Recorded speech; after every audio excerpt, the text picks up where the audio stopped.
Problems are a planet of day. Talk to the day, talk to watch them float. Game reflects like anyone say. But a crowd shares around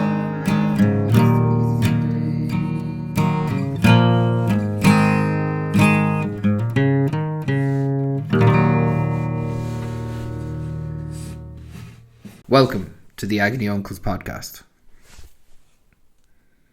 6 of the Dead Hedgehogs Agony Uncles podcast. This one's we have a few issues coming from our fans and came in through social media. We're going to go through a few more would you rather questions for Peter and Stephen here and see what they'd like.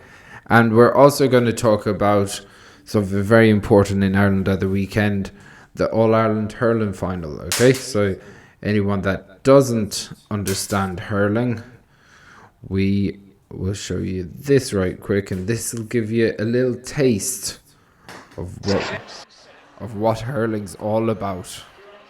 It's a friendly game. Yeah, and a bunch of lads being nice to each other. JCB involved. And straight over the bar. Straight over the bar. Simple as that. Simple as that. That's all they want. A nice lad. I think your man's still in hospital. And that's about 10 years ago. You better hit him properly. 15 years ago at least. So that's where we're going with this podcast. What do you think about that, Pete? That's brilliant. That's a brilliant clip. So it is. And I love how he didn't celebrate after either. There's no celebration in hurling when you score. No showing off. Unless you've won the game. Yeah, just keep going, because the thing is, hurling can change like that. You could be 8 points up in hurling, and in 5 minutes it could be all gone. Yeah, it's ferocious. It's a ferocious game. It's very, very quick. Very quick. Yeah. Fastest field game in the world, apparently. That is right. Yeah. I heard a good story about, I don't know, was it in America or was it in Australia? But there was a gang of Irish boys and they were playing hurling out on some pitch. And apparently, like, the neighbours just called the cops on them because they thought they were having a fight with a load of sticks.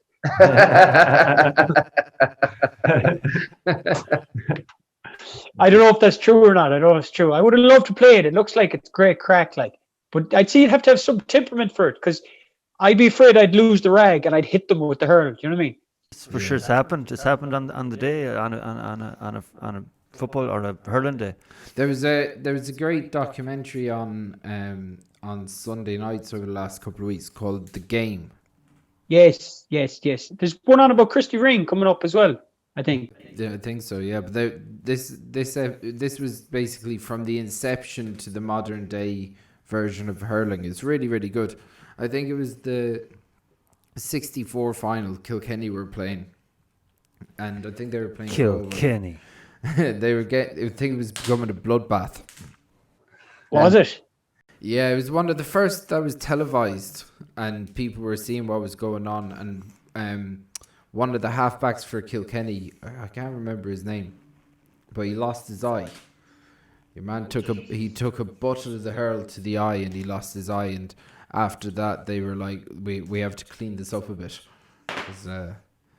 Wow. Just like It's a crazy game. I don't know much about it, but I can appreciate it as a bystander. You know what I mean? If that's the correct term, a bystander. It's an amazing game to watch. Oh, it is. Yeah, it's very exciting. It is an amazing game to watch. It is. It really has in recent years, the 90s and the early noughties. It just seemed to get a vintage year one after another. Yeah. And it really became more popular again. In fact, at one stage it was nearly more popular than football, the other GAA game. Was it? Oh, it was. Yeah, it was huge there for about 7 or 8 years. I think it was getting to a stage where there were so many different winners over a short period of time. Right. So the 90s was seen as that, like, you know. It was. It kept mixing it up, Yeah. Like, oh, it's great. I was at two All Ireland hurling finals. Two that included our All Ireland finalists that we'll be watching this weekend.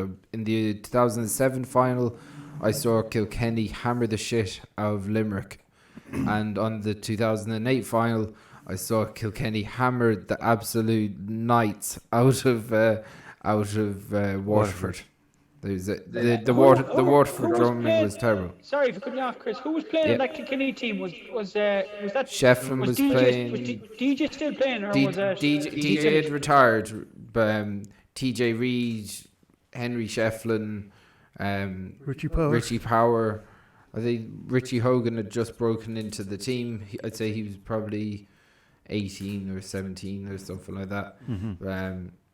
Stop. It was just a team, a supreme team. They were unbelievable. They're really, really good. And they just were in that, middle part of that spell that they were going through, and they just were beating everyone before them. They were phenomenal. Was that the year? TJ Reid. How many did they do in a row? Was it seven? Seven. I think Henry won 10 overall, but it was 7 that he had won on the trot. Wow. And there was no talk of breaking up Kilkenny that time. No. But like again, it's a misnomer that you couldn't add that argument to Kilkenny because they were always winning. Yeah, they were defying the odds, and again, there's smaller amount of counties that are playing hurling. Like plus as well, they dedicate all their attention to hurling, whereas all other counties have football teams as well. Yeah. They didn't even run a football team in the league for a long time. Right. I get you. Well, Dublin have a good hurling team as well, don't they? Yeah, they've done well over the last couple of years, but they wouldn't be up there with the elites. No, they're kind of in that second tier. Yeah. They're knocking on the door though, aren't they? They were. They'd one or two good years, and it seems to have slipped back again. Yeah. I think they always had good minors. I think Dublin always had great minors. They have a history of good minors, I think. The hurling, because I remember, this is how I know this, because I remember doing the Irish Leaving Cert, and there was you remember that you'd do Irish in the Leaving Cert or the Junior Cert, and there'd be an article, and it was like you'd have to follow the word. This is how I tried to figure out Irish, because I didn't understand it that much. I used to pick a word and then just steal the sentence from the word and put it into the answer. So I could have been repeating the question, you know what I mean? But there was a bit in it about Niall Quinn. Apparently Niall Quinn played hurling for Dublin when he was minor, I think. Oh yeah. Apparently, I didn't know that. Football. He definitely played football. Did he play senior football for Dublin? I don't know. I thought he played. For some reason, I'm not sure, but he definitely played. I know. Hurling. Kevin Moran was a serious footballer for Dublin. Football, yeah. Did he win an All Ireland? Might won a minor one. Yeah. He did, or was he in an All Ireland? Swinford's named after him, isn't it? He opened the pitch, didn't he? Who? Kevin Moran. No, that's fucking. Vinny's son. Vinny's son. No. But no, apparently, I think Kevin Moran does plaque out there in the Swinford soccer pitch that he opened the pitch. Because he played for United as well, didn't he? Kevin Moran did, yeah. Yeah. Was he the first player to ever get sent off in an FA Cup final? I think. Or something like that, yeah. Yeah. The hurling at this, the way hurling is developed in the last 10 years it's unbelievable. Oh yeah, it's class. It's so fast. Do you think it's getting more popular? Is there any teams now playing it that didn't play it before? Do you know what I mean? Is there any, or is it traditional stronghold? Well, the thing is that they have all different. They've developed all different like as Chris said, second tier, third tier, and I think even fourth tier competitions like the Ricky Hackert, the Nicky Rackard Cup, the Ricky Hatton Cup. Yeah, and the Ricky Hatton. Nicky Rackard was the Chris Ring Cup. Yeah, those second tier competitions are more competitive for teams. Like, again, Galway's not going to go into any of those competitions and fucking clean up. It's not worth it to them at the end of the day. They've Be sandbagging like if Yeah. they were into it, like, you know. So they have competitions for the standards that they're getting in. And then as teams get stronger, it can only make the All-Ireland Championship stronger as a whole. Like, Yeah, because was the women's on today? Was the Camogie on today? Do you know what it was? No, it was Chris Was- or Pete. It was. And was who was in the curtain raiser? Was it Kerry and Antrim or something in the hurling or something? No, they rose the curtains themselves. Oh, did they? I thought Kerry and Antrim. Maybe I'm mistaken. I just seen an advert, but yeah, the hurling's a funny one, all right. And the hurlers, they're always kind of a different breed as well. They're always that kind of fucking hardy looking skins, you know. Oh, you have to be like. I mean, you've seen sticks being broken over shins and backs and arms, and they're not light. Them hurleys aren't light. They're usually made of ash. yeah, the finals on tonight. It's on tonight. The finals on 7 tonight. o'clock. Okay, I get you. But tell me this, you never, maybe it's because I'm more into football, but you never hear much of like I might get shunned for saying this, but you never hear much of strength and conditioning with hurlers as much as you hear about footballers. It seems to be, it's all you hear about is strength and conditioning for footballers, but I don't know. I'd say that it's the way the game is developed that they've taken the strength and conditioning side very seriously over the last couple of years. Oh, yeah, I imagine so. Just as much as the football. Just as much, if not more so. It said the way, see, is still a massively skilled. You can't have a passenger that doesn't have an elite skill set in there, you know. So there's no fat lads playing anymore. Like, No. do you know what I mean? Back in the day, there was like a stocky lad playing. There's that lad. That day is gone. He might play in goals now, but in football and in hurling, You wouldn't get that in hurling either. yeah. We can. it's fucking mental game. Do you know what I mean? If anybody had never seen it before and they're seeing it, they'd be like, "What the fuck is this?" That's exactly it. It's will we have a look at the semi-finals? Yeah, sure. Go ahead. Have a quick look at the semi-finals and see if we can decipher anything out of. Come on now, German Rock is looking forlornly there after scoring his point. Did he would end up look- winning that game? I'd say they must have, like. Well, the red, it's down there. Did Cork win All Ireland that year? I don't know, P. They must have.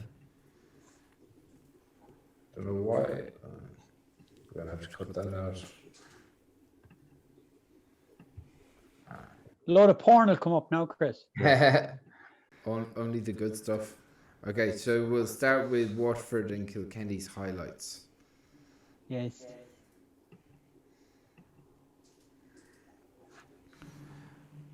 You're gonna have to give us some Commentary there. commentary there. The goalie gets the ball there now. Oh, it's up. It's He's missed it. Kilkenny lad has it. Ri- He's running Richie third now. Hogan's coming Richie Hogan's through. coming, and it's Oh, no, great it's saved. save! And who's that? And now it's into the back of the Number net by 12, the other wasn't it? fella. Fucking That's mighty. always tough. That's always tough when it's a rebound. It is. Rebounds are the worst. Wow, the Verzi took a great sidestep to give himself space there. Number 5 in the white there. Number 5. There's nobody at that game, hey? No, No, nobody wanted to go. Oh, straight through on goal. Bang! Straight into the back of the net. Richie Hogan. No, not Richie Hogan. Number 11. number 11. Whoever number 11 is, let us know. Bring into the show. We'll talk. There's probably hurling fans watching this now and go, "You don't know who number 11 is." Kilkenny was 2-11 and Waterford 10 points. So, they're So 4 Kilkenny point- had seven points 7 points up at of a halftime. cushion. But Waterford came out then and literally blitzed. Bang. Goal. They changed the colour of the slitter, didn't they? Yeah, because nighttime games, they're yellow. Ah, okay, Must okay, okay, have okay. put off the Kilkenny lads. They forgot that they were playing with the yellow ball.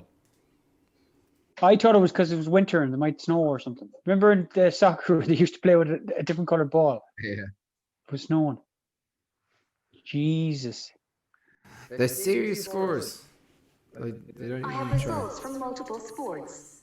Which one would you like? American football, basketball, cricket? Siri, I'd rather you fuck off. Jeez, she's woeful bad for interrupting. She's like an over-friendly guest you brought to bed. It's a serious game, isn't it? On his own 65 there and just fucking pop it open. That's serious. That's serious. But the thing about games as well is it's this year is different because the actual crowd and the atmosphere that a crowd brings to a game.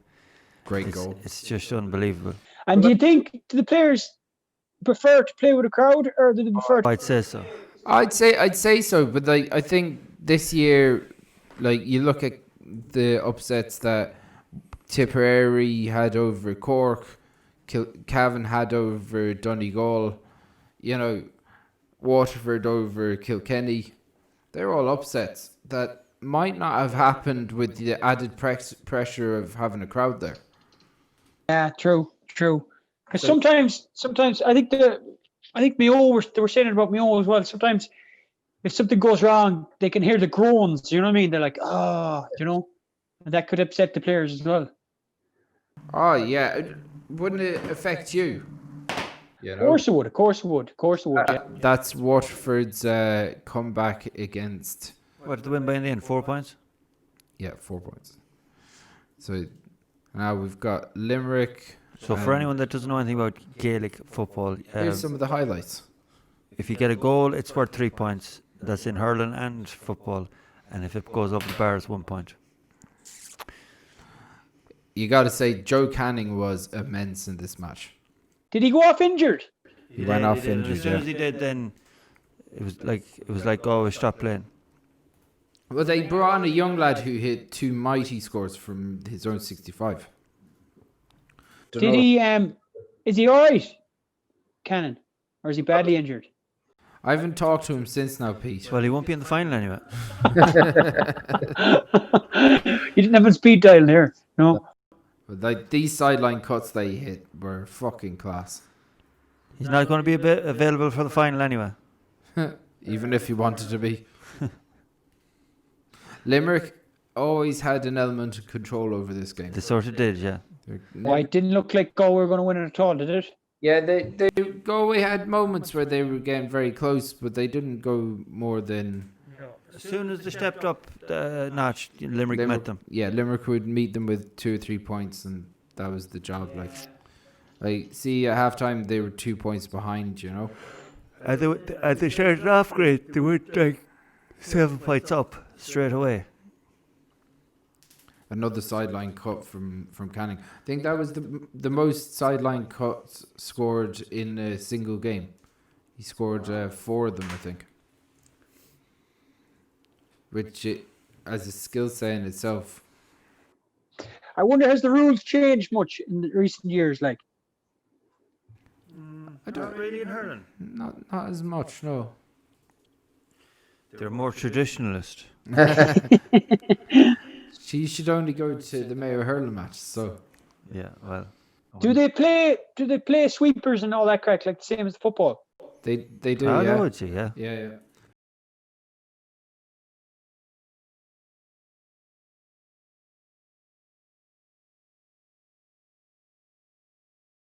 But what they'll do is they often drop their half back line or their half forward line into the half back line on puck outs to overload the spaces.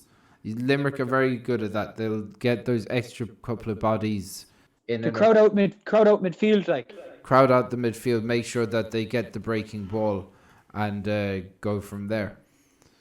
So it's again I'm far from any tactical expert.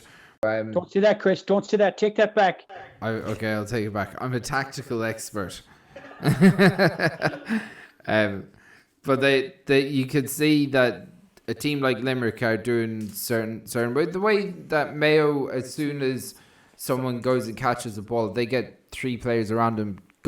They look to turn over a ball in the middle third of the pitch very quickly. Yeah. That's their go-to plan. That's where they're getting scores from, ironically enough. Whether they win the ball or not, it's about the second ball and getting players around there and fucking making. And this might be a stupid question, but would they ever introduce a mark into hurling? I can't see that happening. I think that It just slowed the game down way too much, would it? yeah. Probably, yeah.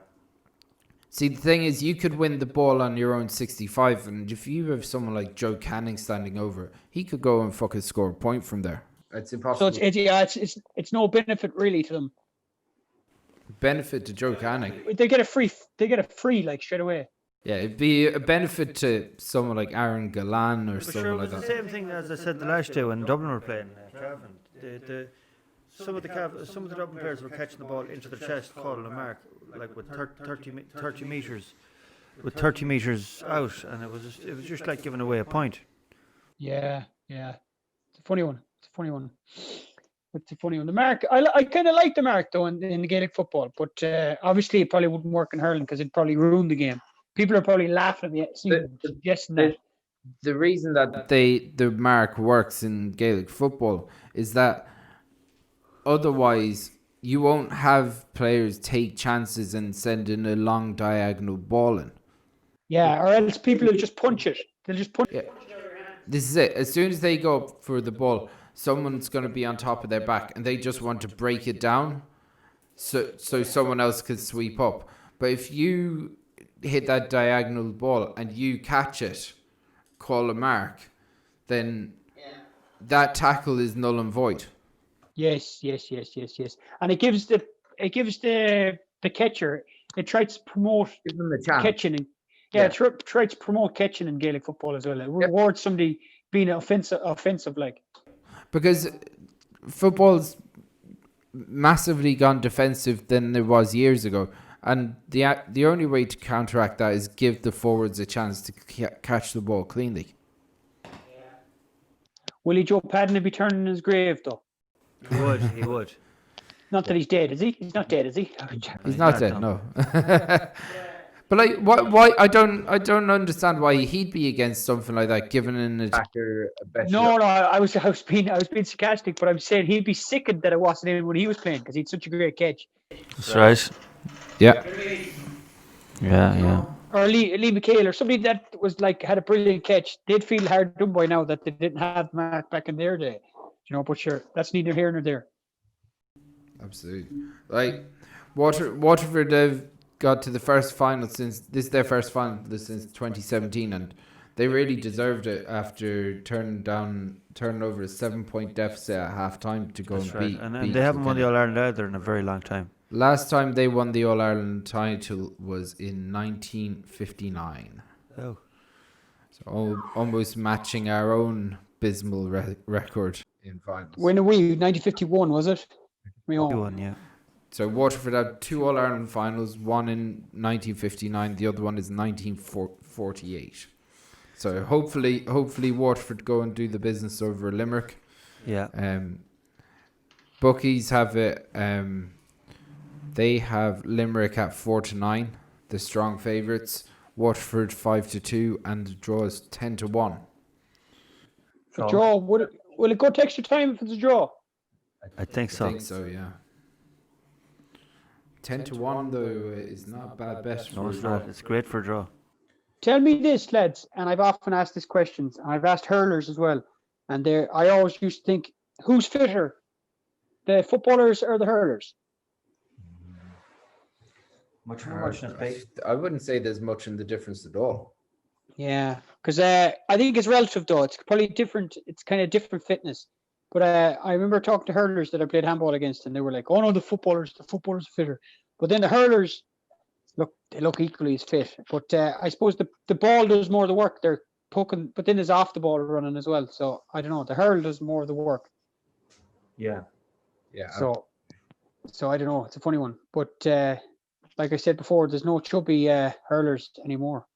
No. Our footballers really. I definitely, if I was looking at a bet this weekend, I'd be looking at Limerick halftime, Waterford full time. Limerick what? Limerick halftime, Waterford full time. Meaning Limerick are ahead at halftime but lose the game. Well, Limerick have run it recently enough, haven't they? Well, just the way Waterford got stronger and stronger and stronger in that Kilkenny game, I was like, I think that would be worth a punt. Yeah. But they'd be hungrier as well. They'd be hungry. I might go for a draw. And the pressure isn't on them. Like usually you have the pressure of the fans, and like right now people are staying away from each other. All they have to do is treat it like another day out in Croke Park. Yeah. It's kind of like Mayo. It's very, very similar to Mayo. It's like a free shot. It's like a free go at it. Yeah. Because like I said, we didn't even think these would be happening. I wonder if a man creeped up to Dublin and just fucking put on a moustache and a fucking pair of glasses, would he get into Croke Park like? If you talk the talk, maybe.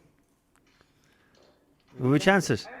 I remember years ago, who were Mayo playing? It was back in the day, but the brother Danny, he went and he was going to try and get a ticket. He couldn't get a ticket, and he was in Dublin. You know, you'd be buying tickets back in the day. They were buying and selling tickets. He met this lad. This lad sold him a Visi vest for like 30 or 40 quid back in the day. And he got in with this special Visi vest. He was walking around like he was supposed to be handing out ice creams or whatever. Fucking hell. You'd be surprised, you know. You walk in with enough swagger and the right. Of course, yeah. If you walk in anywhere with a bit of confidence and you look like you know what you're doing, you'd be very surprised how far you get. Yeah, just walk out with the dick going into the room first. An old lanyard you made up from last week. Yeah, just A walk what? out with the chest out. Like you nobody- walking into the hospital. Oh, okay. Right. Well, we go through these Agony Uncle questions. So, what's our predictions for the All Ireland final? I don't know much about it, but I'm going to go with the underdog. I'm going to go with Waterford because fuck it. Do you know what I mean? I'm going to go for a draw. And I'm going to go Limerick halftime, Waterford to come back and win, and fucking Daisha going wild, going win their first All Ireland title. It can't be a draw, Cowboy. It goes to extra time. Even tomorrow it does, yeah? Yeah, but like who's going to lift the Liam McCarthy Cup? Limerick, you fucking bastard. You dirty, Yeah. rotten. Jesus Christ. Anyway, so look, best of luck to both teams and both sets of supporters, and hopefully the Waterford guys be singing their first All Ireland. I hope since Limerick kick the shite out of them. 1959. Well, that's not doing much for fucking relations with Waterford when they. Why? You had a good time down in Waterford. You did a gig down there before. Your face was stuffed with I blads. was only being the villain here. Yeah, of course I'd like to see Waterford do well. You were mad for the blaz. I remember. That's stop. And then I was so disappointed. I think it was a shit place we got them though. Maybe, Shit yeah. place we got them. Yeah. No, in fairness, they actually said that they're shit. They actually warned us that it was a bit late in the day for Blaz. You have to get them early or they go stale. Yeah. Have you ever had a blah, Chris? Yeah, I have, surely. They're lovely. Yeah. They're supposed to be nice. They're nice with a bit of soup. Sure. Well, anyway, we'll move on to these questions. So for the Agony Uncles. Right. Well, I add in a would you rather. Do. Start off from the would you rather from the last that we finished up with. Okay. All right. What was that one again? Yeah. No. It was crime. It was No crime or privacy. Yeah. So, would you rather a life of no crime or a life of no privacy? It's kind of a crime having no privacy as well, though, isn't it? It's a bit ironic. Fuck, I'd say no crime. Well, then again, what type? Like fucking robbing a few sweets is fucking no harm. Like. No, well, I mean, crime is crime. Rape, murder. Yeah, I'm gonna have to. I'm gonna have to be selfish here and say no crime. And so everyone knowing what you're doing all the time. But sure, they probably fucking know already, you know. Zuckerberg and fucking Illuminati and all them boys. Bill Gates and the microchips. Bill Gates and the microchips. George Soros. It's a good name for a band. Bill Gates and the microchips. Bill Gates and the microchips. It's a good name for a band, isn't it? It is good. Yeah, look. I'd go with no crime as well. If we all live in this, Yeah, you kind of have to, or you sort of have to. fucking- You be live in kinda this wondering what euphoric. fucking shit are you up to if you're not? If that serious about your privacy. Yeah, euphoric. I don't know. Giving up your privacy is. I actually am. I thought you'd give it more thought than that, P. I thought you'd be like, because I know you like to be private. Oh no, I like to be private, but like think about it, all over the world, all the fucking detriment and fucking disasters that are happening through crime, and if you can solve that just by giving up a bit of fucking privacy, like you don't want fucking people watching you having sex or going to the toilet or anything. That's the part But of giving up. No, But no, you will be giving that out. no privacy. You be go for your morning shite, and You could people still, be you fucking. could still lock the door and put the curtains down, like, do you know what I mean? No. That's no privacy, gone. no locks. That's gone. You're No gonna, locks, man, no, no you locks. can't. You sit down on the throne, No and curtains. it activates a camera looking straight at you, and on the other side of that camera is Pete, is Steve. Steve's gonna watch you have a shit every morning. And the hand pump. Put on And that's going to be beamed into thousands of rooms. People are going to be like, "Oh, I wonder what's Pete's doing. Oh, he's having a shit. Let's watch this." Oh, look, Cowboy's Oh, there behind him, that's wanking. That's nice. That's nice. That's he's had a nice solid shit for himself. He's obviously eaten a lot of fiber. it might actually be good for inequality if there was no privacy, because anybody that thought they were fucking great, you could just watch them have a shit and go, look at, there's Tom Cruise having a shit. He's not that fucking big, is he? That is true. Yeah. Everyone feels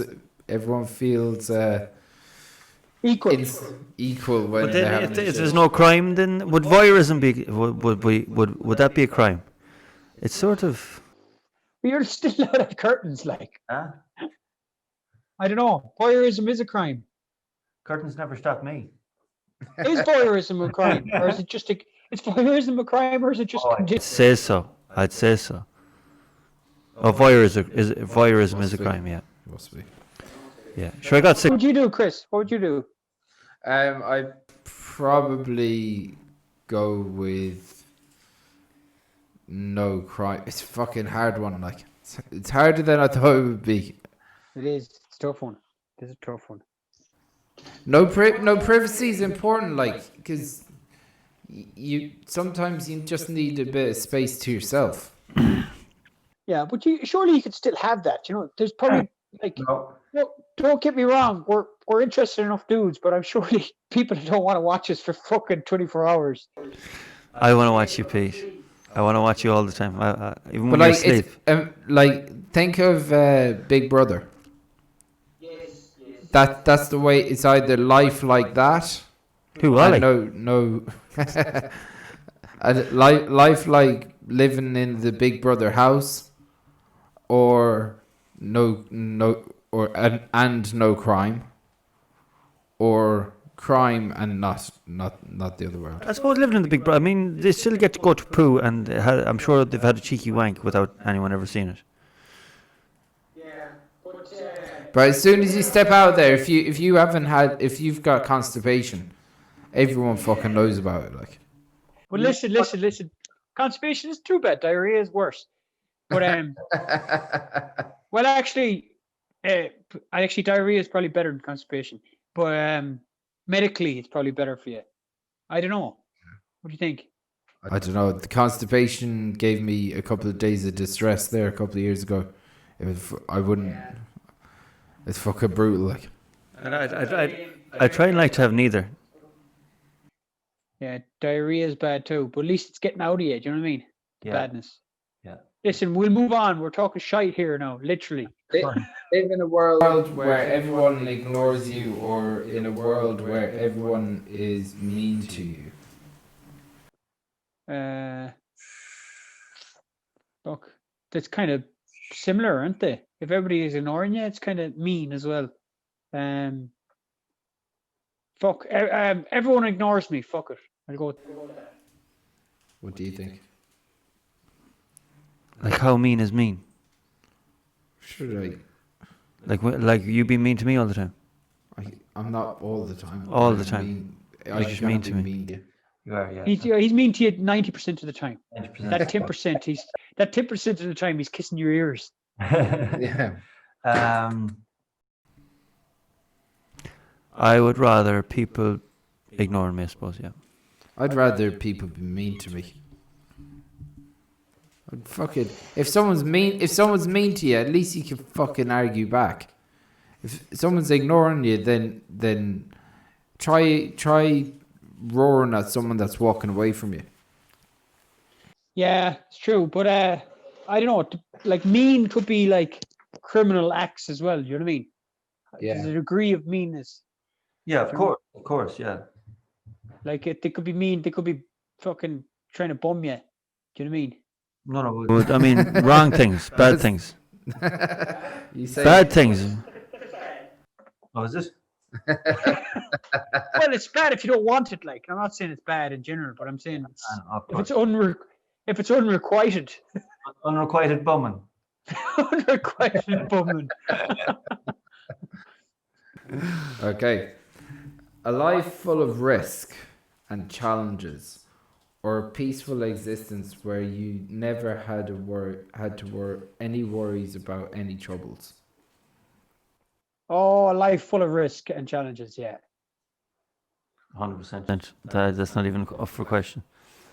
Rather than a cozy existence Yeah, where you have no troubles, everyone that you love is happy. I've strived all my life to get to that peaceful place where everything in the world is rosy.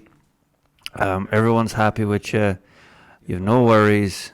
There's no challenges. There's nothing going on.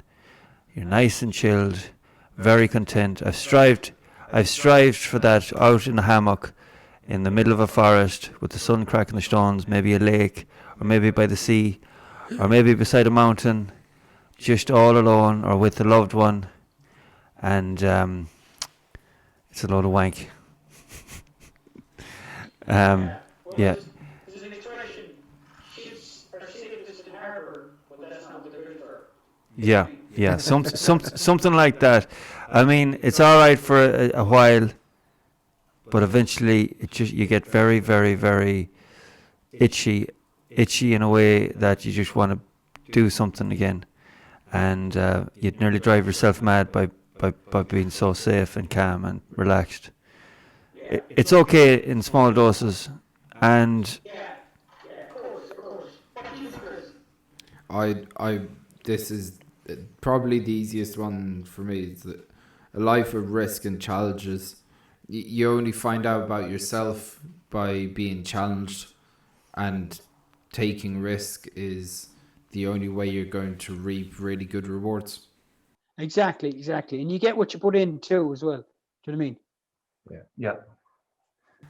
An exciting but dangerous life, or boring but meaningful life. They're kind of similar, Chris. They're similar questions. But there's the difference being a dangerous life or a meaningful life. Say it again now. Say it again. And would you rather an exciting but dangerous life, or a boring but meaningful life? They're good questions. But then again, like looking at somebody's life from the outset, it might seem boring, and then to that person that's living the life, it might seem full of life. Do you know what I mean? Yeah. So it's all a question in perspective, I suppose. Do you know? So I don't think I'd like the danger, but then again, if you're willing to take risks, there's a bit of danger in the risk. But I don't know. It's a tough one, lads. You go first. What was the danger? Say the danger thing again. Would you rather an exciting but dangerous life or a boring but meaningful life? Oh, well, again, it'd have to be the dangerous but exciting life. Then again, meaningful as well. Like danger, like are your loved ones threatened with death? Yeah. Yeah. Well, I'd probably go with the boring but meaningful life. Do you know what I mean? But you can't say that after answering the last question, the way you answered the last question. Ah, yeah, they're different things though.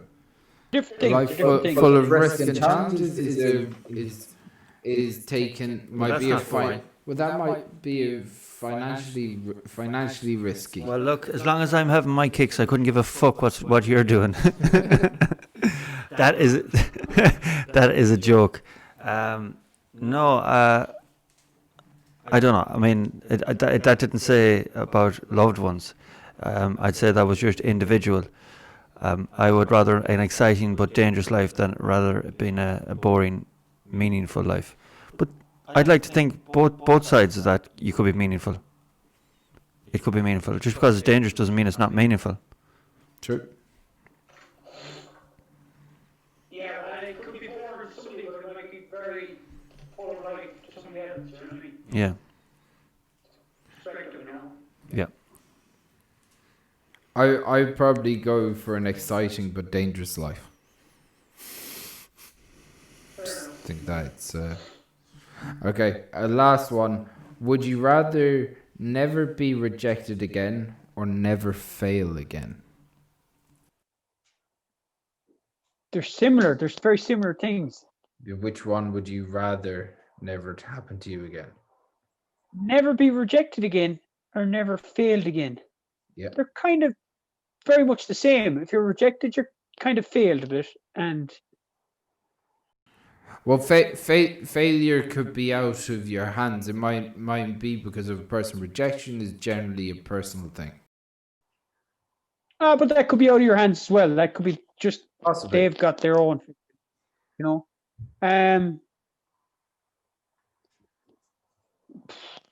You have to pick one. You do. I'm not bothered either way, really, at that one. I could deal with rejection and I could deal with failure. I think you need both. But if you could get rid of one. If you could get rid of one.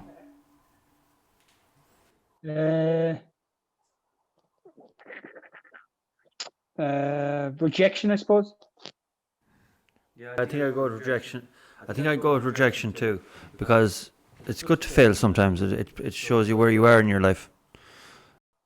Yeah, but then again, rejection is a form of failure as well. Of course. Yeah. So it's kind of like a fucking trick question in a way, or quick trick statement. Mm. But again, that's the whole basis of the game, just to create debate. But I think I'd go with rejection. Yeah, I think I'd go with rejection. Because failure, you learn. You know what I mean? You can't get any better if you don't learn from your mistakes. That's right. Absolutely. And you won't know the highs until you felt the lows. Yeah. Yeah. What would you do? I'd probably get rid of the rejected, never fail again. Yeah. But as you said, much of a muchness. Shall we go on to these Agony Uncles? Ever questions? tried, ever failed. Fail again, but fail better. Is that it? Nice. Yeah. That is it. Anyway, on a cheerier note. Right. We had two messages that were very, very similar. Were they nice ones? You said that really pervy.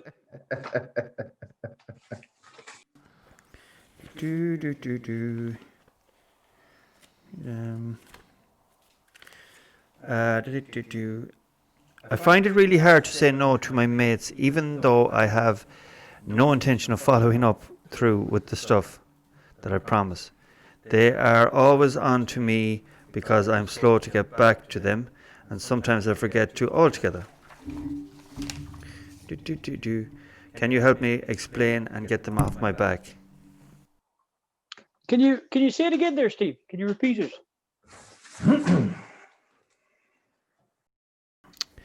Hey lads, I find it really hard to say no to my mates, even though I've no intention of following through with the stuff that I promise.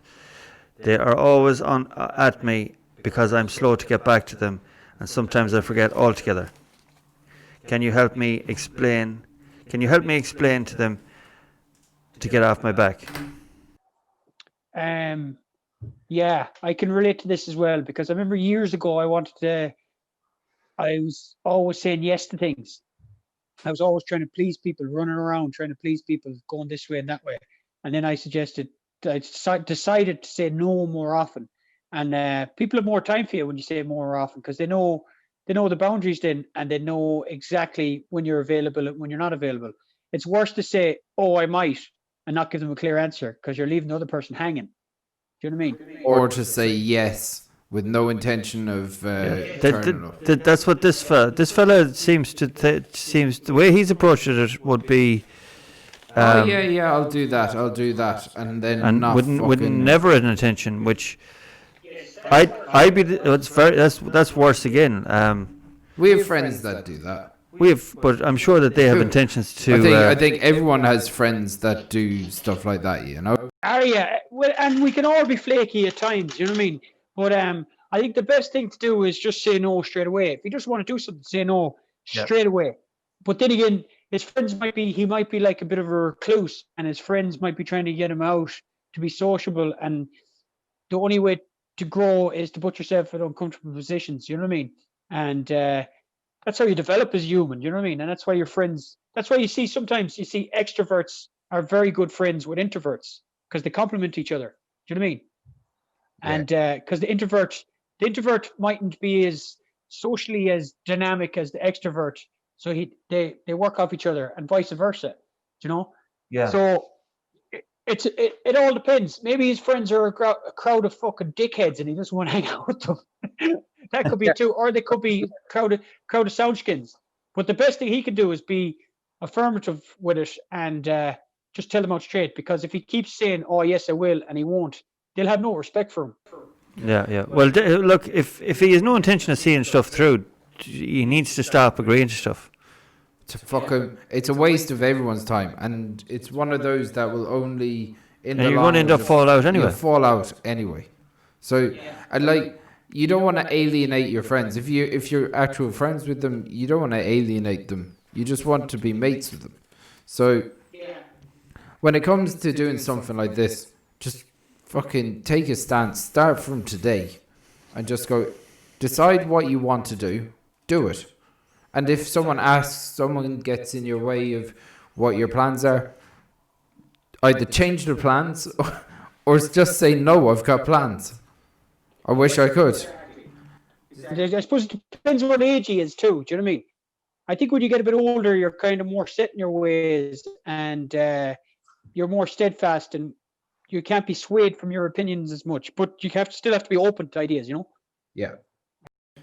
I think at that age, it's more about, you see guys that can really become a recluse. They don't want to go out anywhere. Yeah, well, that's not But healthy. in saying that, if he's been asked all these things and he has no intention of going to them, I would ask the question as well. What is he doing?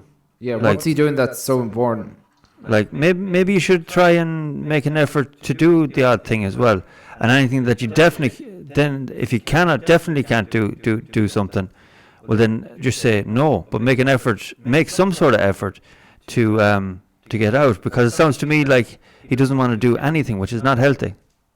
Yeah. Well, I suppose it depends what his friends are trying to get him to do. If their friends are trying to get him to, do things that he doesn't really want to do, like go on the piss or organize things that he does want to do. Yeah, and invite the mates that he wants to go exactly. to. Yeah. Exactly.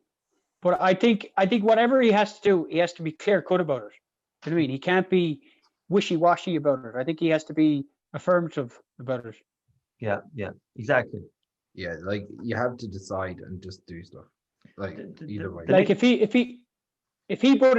he was in their shoes and he kept asking somebody to do this, do that, and his friends, if he put them in his shoes and he was asking somebody and they kept going, I will, and then they don't, how would he feel about it?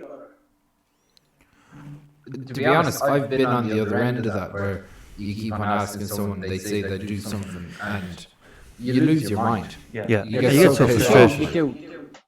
You do. Yeah, it is frustrating. Exactly. You know. So either be firm with if you can't do something or no intention, be firm about it. Say it from the start, because you're only making a rod for your own back. But on the flip side of it, maybe push yourself sometimes to actually doing something that involves everyone. Or if you'd like to do something, invite them, and if they don't come along, well, then that's their tough. Exactly. Yeah, exactly. And there's a lot of loneliness now as well. At the same time, like his friends obviously maybe care about him, and they just they obviously think he's great crack if they keep asking him to do stuff. You know. Yeah. So he should see that as a positive thing. Exactly. The next one is very similar, but this lad, I think, is actually trying to do all the things that he's agreed to do, and it's so. Well, lads, enjoying the podcast. My problem is I can never say no to anything. I agree to everything and everyone, which always has me chasing my tail, trying to please everyone. I'm always double or triple booked. I never have time for myself. I've lost relationships over it. How do I say no without upsetting anyone? I'm just exhausted. Yeah, that's kind of like how I answered the first one. It was kind of like I was similar to that. I used to try and please everyone when I was younger, and you end up pleasing no one. Yeah, because you're knackered. You're doing things half-arsed. You're rushing everything, and nothing's getting actually done the way it should be done. You know. Yeah, like, and to be honest, it's a really small word. It's no, N-O. Like, no one's going to take offense if you can't go. Genuinely can't do it, yeah. For it. You've got plans. Everyone's busy. 100%. And if his friends are trying to guilt trip him into doing that, that's on them. Do you know what I mean? Yeah, fuck That's them. on them. Yeah. You know, fuck them. He just has to. He has to say no for himself. Yeah, and whatever he can do comfortably, without wrecking his day or wrecking his body or wrecking his mind, then fair enough. If he wants to make an effort to do something for friends, by all means do it. But it shouldn't be at his own cost to his own health, mentally or physically. Yes. And that's what'll happen. It will become a cost on his own health and mental health. Yeah. Just running around keeping other people happy. And you'll get the exact same respect. Yeah. And love. If anything, you get more respect if you respect your own time. Yeah. Exactly. So he just needs to lay it out and say, if he's been asked to do 10 things in one day, he has to just go, well, look, I can do 2 or 3 things. This is what I can do today. I can't help. If you can wait for another day, good and well. If you can't, I can't help you. I'm very sorry, but I literally do not have time. I've promised to do other things. Cool. Yeah, 100%. Are there any other major issues there to be tackled? There is. Can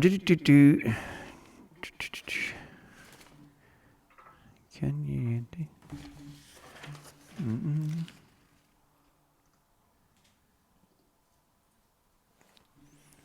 Did I read out the flushing one last week? The which one? I read one about a lad that doesn't flush the toilet.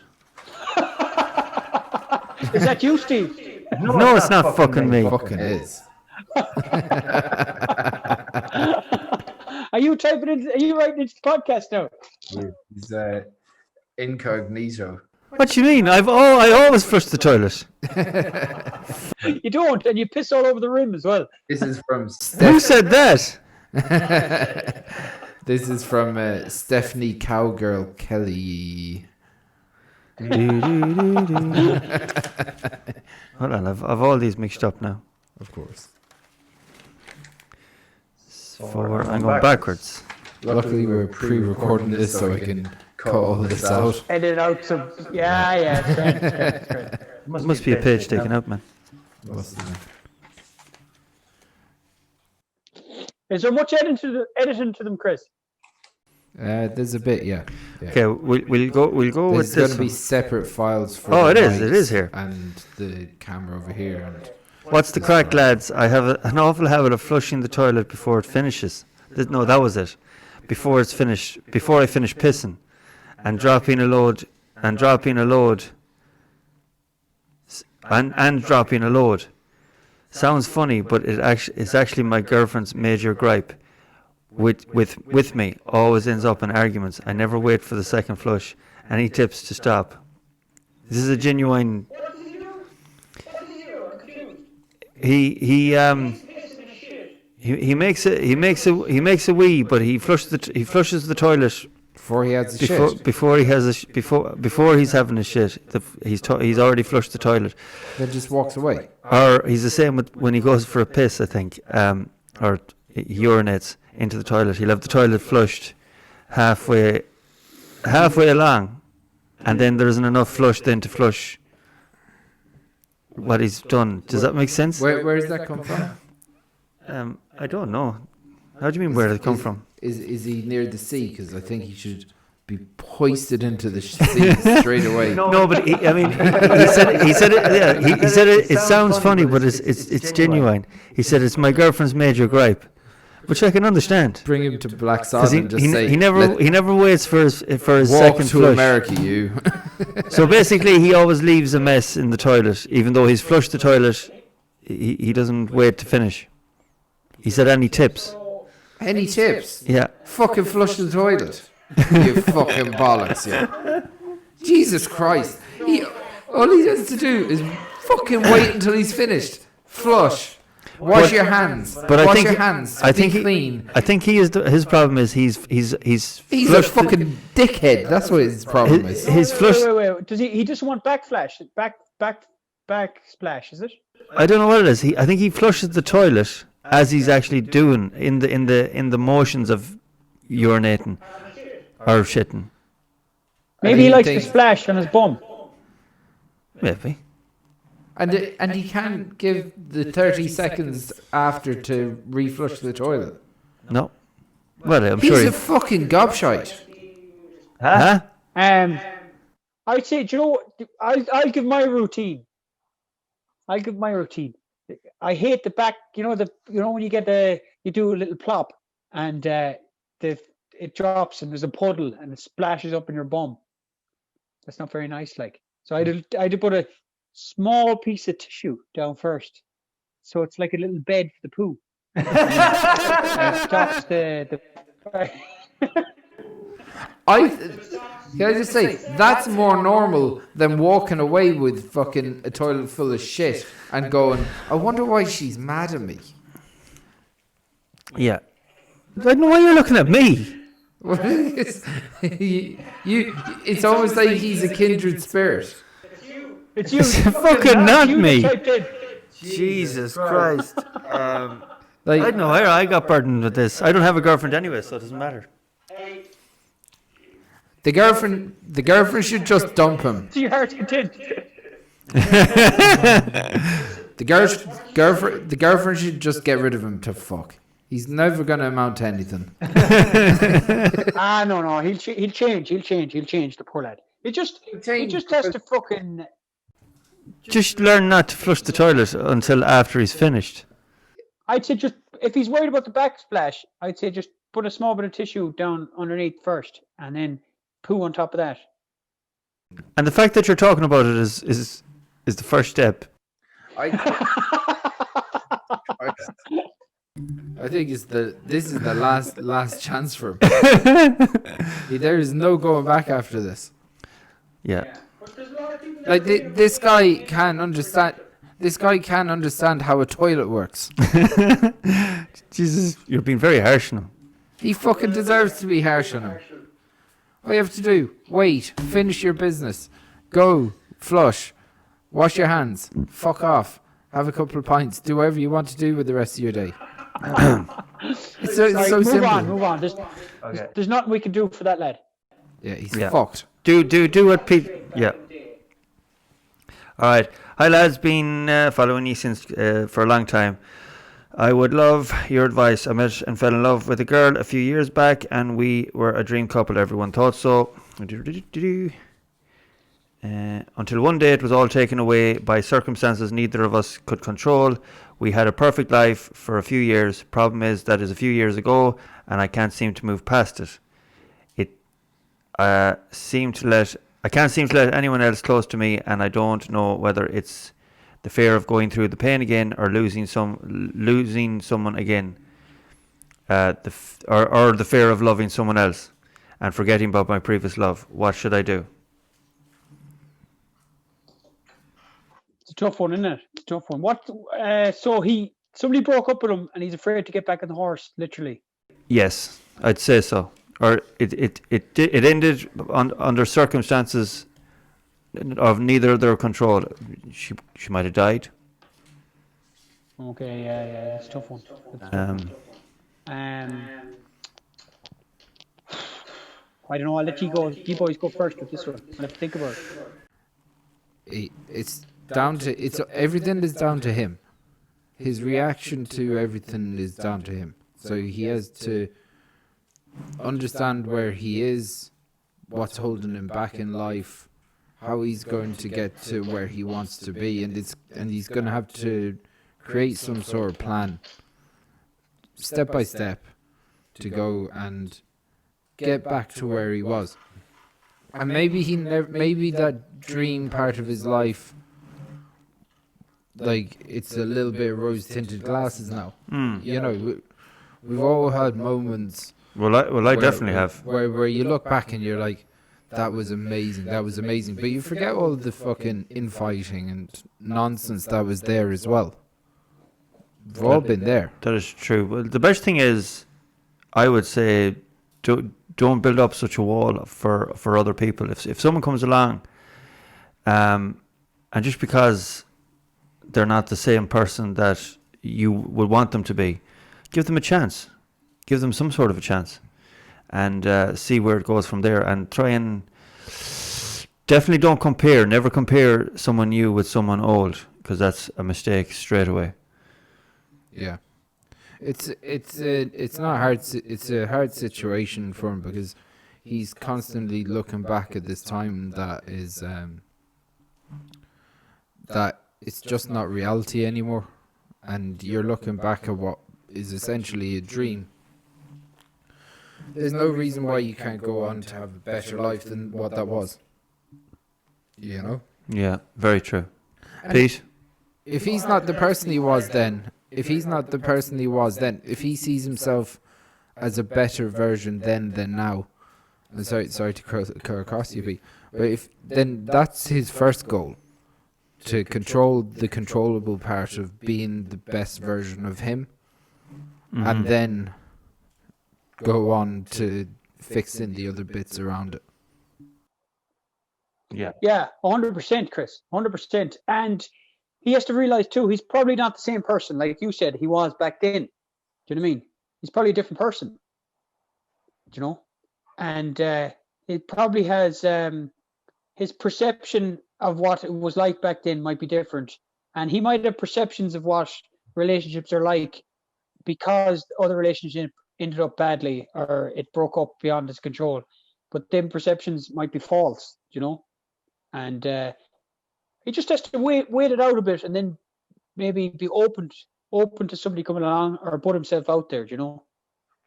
Plus, for this year is a terrible year to be going through anything like that. But things will improve, and you'll be able to get back out again. And actually, do you know what? This lockdown period might have been a good thing to given this lad time to reflect before he's able to go out and meet someone else again. Exactly. And when he does get to go out again, he should put on Saturday Night Fever, and just put on a pair of fucking slick pants and a pair of fucking shirts. Or as Peter often says, there are people to talk to, professional people that would see exactly where where your mind is at. Exactly. Yeah, there's loads of people he can talk to, and we've shared the numbers a few times. You know what I mean? If you need somebody professional to talk to, and it'd be no harm too if he's feeling very strongly about it. You know. Yeah. Of course. Yeah, like it said, that he has to concentrate on trying to get the best version of himself. That's the start, and then continue. And don't look back in the past. Don't look back in the past or constantly looking back at your own past successes. They're gone.